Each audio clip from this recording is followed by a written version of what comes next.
And welcome to my channel Basumati creation. देखो mission Shakti विभाग तरफ जो एसएचजी सीएलएफ जीपीएलएफ गुड़िकर स्ट्रक्चर रे किछिटा परिवर्तन होईची ताहले आजिर वीडियो रे चलंतु जानिबा जे नूतन गाइडलाइन हिसाब रे एसएचजी गुड़िकर स्ट्रक्चर रे कोन सब परिवर्तन होईची बा एसएचजी रो स्ट्रक्चर कोन एवं सीएलएफ बा आंचलिक मंचर गुड़िकर स्ट्रक्चर कोन चलंतु डिटेल्स जानिबा। प्रथम रे एसएचजी सेल्फ हेल्प ग्रुप बा स्वयं सहायिका गोष्ठी। एही स्वयं सहायिका गोष्ठी गोटिए गां बा साही रो समान सामाजिक आर्थिक श्रेणी रो महिला मानकु नेकी 10 रु 20 जन महिला मानकु नेकी गठित होई थाए एवं सही एसएचजी आमे जो कहूछु 10 रु 20 जन महिला सेमानक मध्यरु 2 जनकु नेत्री भाव रे चयन करा जाई थाए जो मानकु की सभानेत्री बा संपादिका कहितांती एवं सेमानकु सही एसएचजी रो अभी मध्य कुहा जाय जो मानकु प्रेसिडेंट बा सेक्रेटरी कुहा जाय सेमाने सही एसएचजी रो समस्त आर्थिक कारोबार सब किछि सेमाने बुझी थांती एवं समस्तकर सहमति रे गोटे एसएचजी रो नाम दिया हिताय एवं एसएचजी रो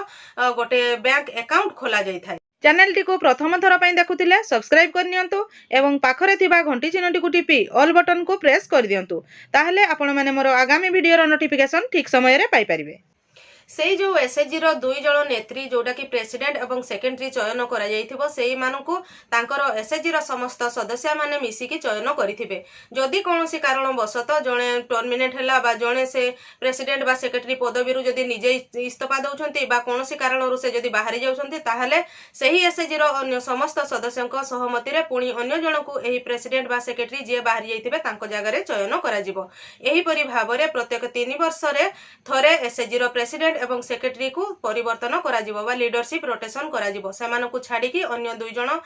सेही नेतृत्व परिवर्तन करे प्रेसिडेंट एवं सेक्रेटरी रहि परिबे जहा एही नूतन गाइडलाइन हिसाब रे कुआ जाईछि। देखंतु सेही थिरे जो कुहा जाईछि जो आपनकर जो 3 वर्ष रे थरे चेंज हेबो बोली कुहा जाईछि जदी सेही 3 वर्ष भितरे जो एसएचजी रो प्रेसिडेंट सेक्रेटरी थिबे सेमानकर जदी डेथ हे जाउछि बा से माने जदी टर्मिनेट हे जाउछंती ताहले तांको जागा रे पुणी एसएचजी रो समस्तकर सहमति रे आउ जनकु चयन करा जिवो ताहा मध्ये एथिरे कुहा जाईछि। देखंतु तापरे आमे एबे जानिबा जे आंचलिक मंच बा सीएलएफ होउछि गोटिए गां नुआ गाइडलाइन हिसाब रे प्रत्येक गोटिए रेवेन्यू विलेज रे गोटिए सीएलएफ गठन करा जिवो एवं सही सीएलएफ पूर्वरु कुहा जाउथिला जे 20 रु 39 टी एसएचजी रहिबे बोली किंतु ता परवर्ती गाइडलाइन रे पुणी सेही पॉइंट को डिलीट करा गला बा कैंसिल करा गला तेणु पूर्व गाइडलाइन हिसाब रे 5 रु 15 टी एसएचजी को नेकी गोटिए रेवेन्यू विलेज रे गोटिए आंचलिक मंच गठित करा जिवो। जदि जो गोटिए आंचलिक मंच रे 15 रु अधिक एसएचजी थिले मध्य प्रत्येक रेवेन्यू विलेज रे गोटिए ही आंचलिक मंच बा सीएलएफ गठन करा जिवो एवं सेही जो आंचलिक मंच गठन करा जिवो आंचलिक मंचर सभ्या हेबे सेही आंचलिक मंच रे शामिल थिबा समस्त एसएचजी रो मेंबर माने बा एसएचजी रो सभ्या वृंद सेही आंचलिक मंचर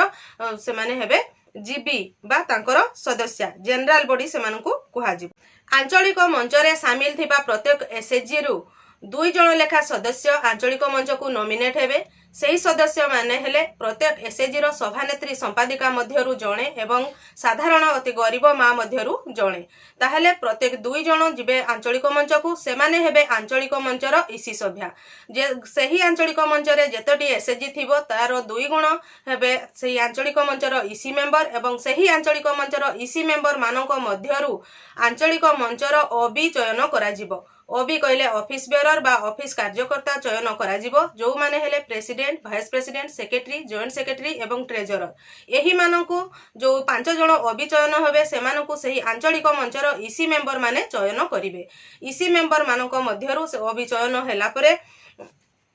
आंचलिक मंचर 3टी सब कमिटी रही सेही 3टी सब कमिटी मध्य चयन करा जिवो जोथिरे कि एही अबी मध्यरु जणे मेंबर रहिबे एवं अन्य 2 जण सेही आंचलिक मंचर ईसी मेंबर मध्यरु रहिबे। एही परि भाबरे 3टी सब कमिटी जोटा कि होची हमर सामाजिक सेवा सब कमिटी अर्थपांठी परिचालना सब कमिटी एवं एसएचजी समीक्षा सब कमिटी एही सब कमिटी गुडी को चयन करा जिवो। जेते बेले आपनकर जीपीएलएफ फॉर्मेशन होबो सेही समय रे आंचलिक मंचर अबी रे जो 5 जण मेंबर थिबे सेही मेंबर माने जीपीएलएफ को जिबे एवं जीपीएलएफ रो तांकर ईसी एवं अबी सेमानक मध्यरु चयन करा जिवो। सेही जीपीएलएफ रे जेतटी आंचलिक मंच थिबो सेही भितरु तांकु चयन करा जिवो किंतु एबा जो आंचलिक मंच कथा हमें कहूचे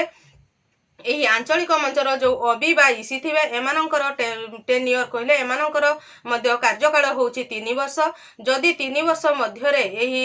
ଇସି ମେମ୍ବର ବା ଅବି ମେମ୍ବର ମାନଙ୍କ ମଧ୍ୟରୁ କାହାର କିଏ ଯଦି ଟର୍ମିନେଟ୍ ହେଉଛନ୍ତି ବା କିଏ ତାଙ୍କର ପଦବୀ ଛାଡ଼ି ଦେଉଛନ୍ତି ତାହେଲେ ଆଞ୍ଚଳିକ ମଞ୍ଚର ସେଇ ଇସି ମେମ୍ବର ମାନଙ୍କ ମଧ୍ୟରୁ ହିଁ ପୁଣି ଜଣକୁ ତାଙ୍କର ପ୍ରେସିଡେଣ୍ଟ ସେକ୍ରେଟାରୀ ବା ଯେଉଁ ପଦବୀ ସେ ଛାଡ଼ିଥିବେ ସେହି ପଦବୀରେ ଚୟନ କରାଯିବ। ମୁଁ ଆଶା କରୁଛି ଆପଣମାନେ ଏହି ଭିଡ଼ିଓ ମାଧ୍ୟମରେ ଏସଏଚଜି ଏବଂ ଆଞ୍ଚଳିକ ମଞ୍ଚ ନୂତନ ଭାବରେ କିପରି ଗଠନ କରାଯିବ ବା କିପରି ରିଷ୍ଟ୍ରକ୍ଚର କରାଯିବ ବା ତାଙ୍କର ଷ୍ଟ୍ରକ୍ଚର କିପରି ରହିବ